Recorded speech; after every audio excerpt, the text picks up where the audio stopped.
So I hope you can see something of this beautiful environment here. And as I told you, this water here is connected with the Maas, the river Maas. And this is the town here. Back here is the town Stellendam, and that's the place where the Maas will meet the sea.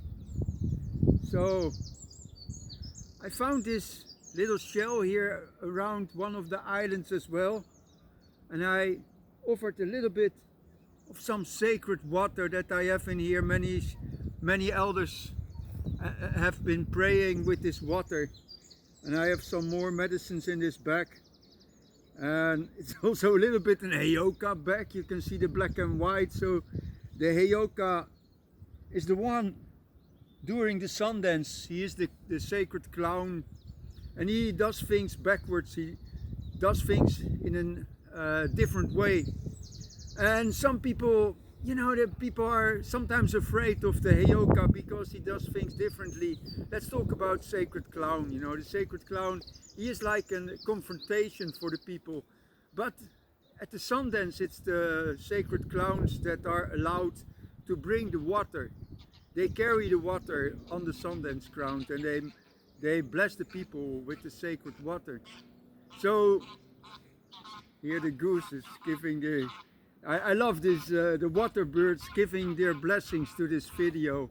I was walking through this little wood here, little forest, and then I can hear all the trees, all the birds singing, building their nests at springtime. So this ceremony for the water on the 22nd of March is just a beautiful time of the year, because water connects all life. It connects the fish people, it connects the bird people. And here in Holland we have so much water. We are surrounded by water. We have rivers going through the land, and we have so many birds as well, of course. And here's a butterfly going by. You know, we all need water. We all are connected by this water and this prayer of this water. So now I have this little bottle given by a German woman. She talks to the water, she works a lot with the water, and she gave this to me because many elders and wisdom keepers have been praying over this water. And now I will add a little bit of this river here. I will add a little bit of this water to, so this will be connected in my prayers. I would like to tell you a little bit about the holy water in the Catholic Church. It's a beautiful way of working with the water. And you know, like the ancient Druids, what we know about them, you know, sometimes we look at them with these big beards, but probably they didn't have beards. So we know that some of the Druids, they didn't have beards. They shaved their beards and they shaved their hair before the ears, so they could receive the light of the sun, because they pray to the sun. So like many peoples of South America, like the Inca as well, the sacred sun, we are thinkers, we pray, we connect with the sun. We are warriors as well. Then another thing is, so they shaved this hair off, and later when the Christianity came over Europe, they took a lot of habits and customs from the Celts and from the Germanic tribes, and also the Druids. They had their sanctuaries, they had their monasteries, things like that, you know. And so this has been a huge influence on the Catholic Church.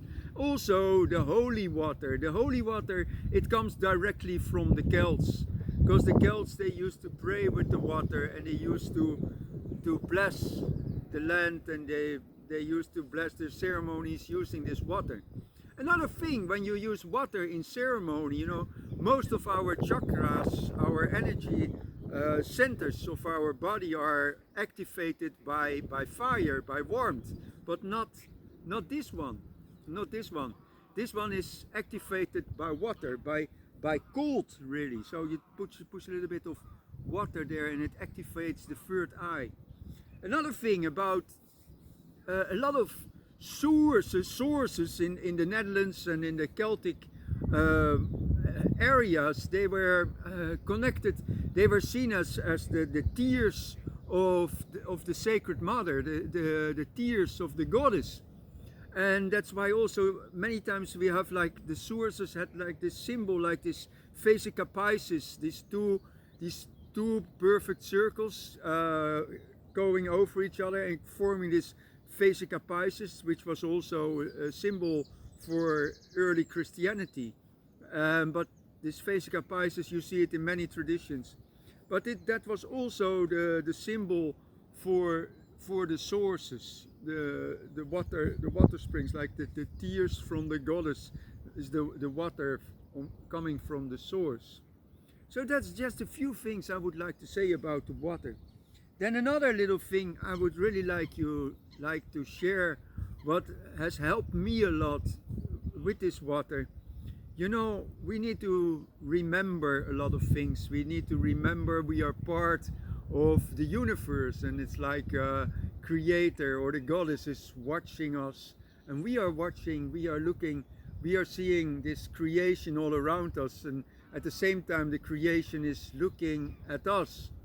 And you know, you can think you know yourself, but that's only from within. But there's also your personality that is seen by others. That is, both are your personality, both are what you really are, and of course a lot more. Anyway, about the water, one thing I used to do, sometimes I took just a little bit of water, just a little bit of running water, and put it in my hand. And then when I was, like, my energy was getting gray or whatever, I picked up energies of other people. I took a little bit of this water from this running water, put it in my hands, and close my eyes, or maybe have my eyes open. And I just remember looking at this water and saying, this water is very sacred. This is really ancient water. It is really very sacred. And then I bless myself with this water. And then it clarifies my head. And of course, these prayers, it's not really about, it is about clarifying our heads and our own energy system. But while we do so, we cleanse a part of this whole energy system. You know, like one of the medicine people used to say, you know, what is it?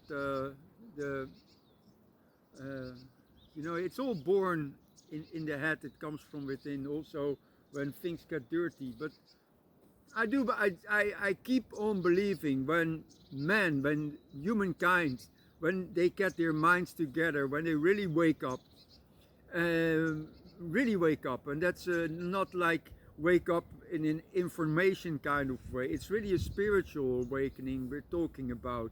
It's not like all the conspiracy people talk about waking up. That's not where we don't want to wake up in that kind of way. We want to wake up to the nature around us, and in a connecting way, you know, in a beautiful way. And then we bless when we wake up in this connection, and we remember the connection with the water, with the sacred spirit of the water, the sacred spirit of the mother and the earth and the universe.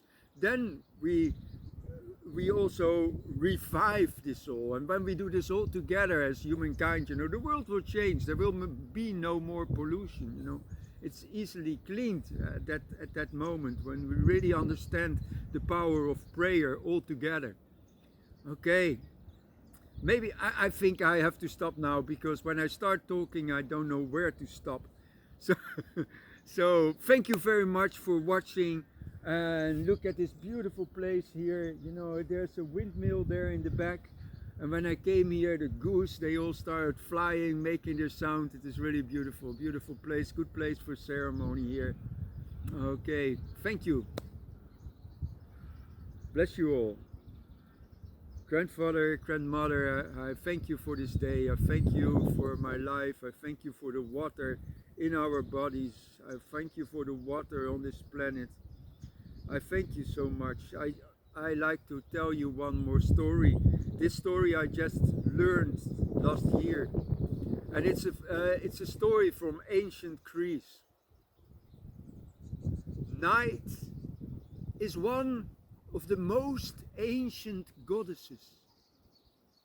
Her oldest name is Nyx, and people say night is a huge bird with gigantic black wings and pregnant from the always blowing winds. Night comes flying, and she lays her silver egg. She gives birth to a silver egg and put it in the lap of darkness. From this silver egg, Protogonos is born. Protogonos, which means the firstborn. His more famous name is Eros, the god of love. He also is known by the name Phanes, and this name means manifestation. And under the name Phanes, he starts with his work, and he brings to light all that is still hidden in the silver eggshell. And he brings forth the earth and puts the sky over her. And they fall in love right away, heaven and earth. And by the works of Eros, they start making love. And from this love affair, soon enough, Okeanos and Tetris are born. And they bring forth thousands and thousands and thousands of rivers. And when Okeanos gives, Tetris receives. While giving is receiving, and receiving is giving. And this love between Okeanos and Tetris, it keeps on flowing for thousands of years, but sometimes it freezes just for a little while. The eyes of the rivers, the eyes of the lakes, but never for a long while, because the love of Eos is deep like the ocean. Thank you. Blessings, brothers and sisters.